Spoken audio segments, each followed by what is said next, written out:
Assalamu alaikum wa rahmatullahi ta'ala wa barakatuhu. Bismillahir Rahmanir Rahim. These are just a few brief comments to try to explain the principles of gender interaction in Islam. Now, the first concept that is important to understand is that the very goal of divine revelation and prophetic guidance is to promote human good and to prevent harm from human beings as individuals and as communities. And so the Sharia, the guidance the Prophet ﷺ came with, has come to preserve human interest, to preserve and promote human interest, so that they can attain unto the good of this life and the good of the next, which is what we ask Allah subhanahu wa ta'ala for. Now, when it comes to gender relations, Allah subhanahu wa ta'ala has created desire between male and female for the great purpose of preserving humankind. If men and women weren't attracted to each other, then humankind would not procreate. And if they did not procreate, then humanity would cease to exist in the long term. And however, given the reality of this desire and this inclining that exists both physically and emotionally between the male and the female, this could lead to social chaos, with everyone with people being attracted to multiple people and families breaking down. And if families break down, children aren't properly taken care of, and children are not properly taken care of, then the social and moral good is not preserved in society. So Islamically, gender relations are based on caution, and the call is to uphold modesty, restraint, and discretion in one's gender relations. The Sharia does not prohibit gender interaction, but rather it regulates it and it channels it in a manner that upholds the greater good. So what is haram, what is prohibited, is doing that which is falling into zina, right? Which is in unlawful intercourse. And however, there's certain things that can lead to zina in terms of unrestrained interaction, right? That could lead one to have desirous thoughts of the other, whether through looking or thinking about the other gender with desire, and physical contact and the like. So these have been interdicted, right? Because there's a reality that there's attraction between male and female.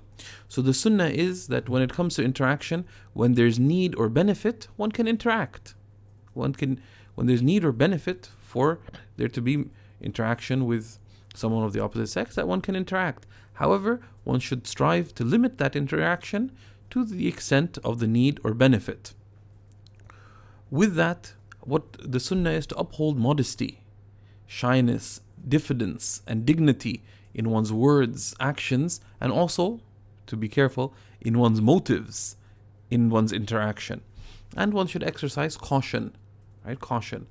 That be careful of what you say and how you say it, and also watch your heart, right? Watch your heart, because you know why you're interacting. And the sunnah is to limit, when there is the need to interact, one limits that interaction. It is sunnah to make that interaction public. I don't interact, even if there's no khalwa, no being alone in a secluded place.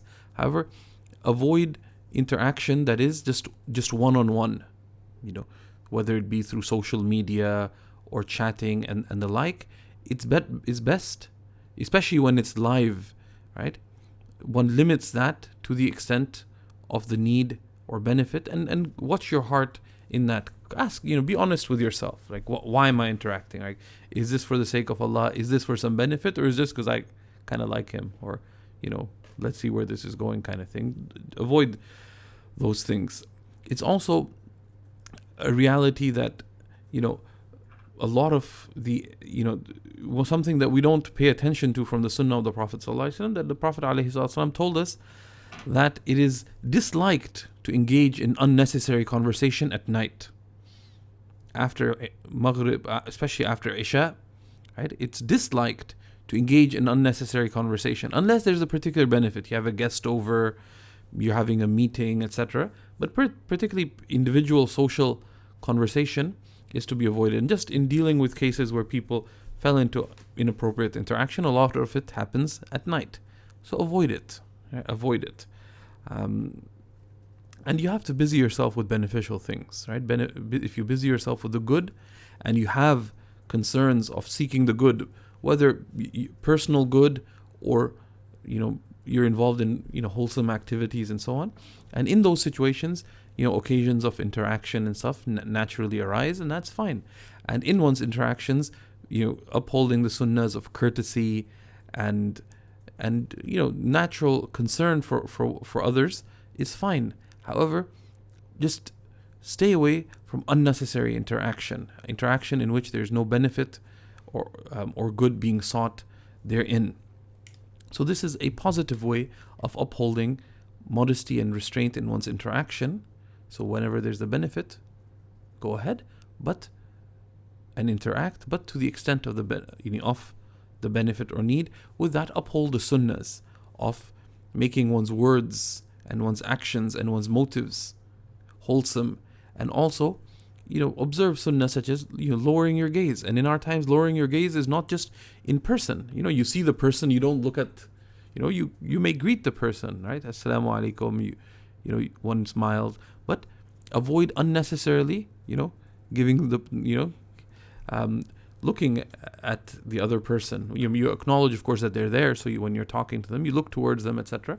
But unnecessary looking, don't check them out, so to speak. Similarly, it is not from lowering one's gaze to look at pictures of the opposite gender on Facebook or on their Flickr page or wherever else they put up pictures. Things like that are to be avoided, right? You have no business looking at the pictures of someone who is of the opposite sex and is unrelated to you. They're not your parents or your siblings, your uncles, your aunts, etc. Right? What benefit is being sought in there? And what benefit? There isn't. So avoid it. Right? So avoid it and be careful. And in closing, just to remind ourselves, the Prophet ﷺ said that yourself, if you don't busy it with the good, it'll busy you with that which is wrong. Right? So you should have things that you're trying to do both in your personal life, right? How much Qur'an are you reading? What is the ways of good? Where's your busying yourself with turning to Allah subhanahu wa ta'ala, and also in trying to do the good in one's life, and try to be involved in wholesome projects, whether Islamic or general social projects. And if you do that, then you won't have the time to just idle with people, whether male or female. So we ask Allah subhanahu wa ta'ala to make us people who pursue the good and who uphold the example of the Prophet sallallahu alaihi wasallam in all our interactions. Wa sallallahu ala sayyidina Muhammad wa alihi wa sahbihi wa sallam. Wa jazakumullah khairan. Wassalamu alaikum wa rahmatullahi wa barakatuh.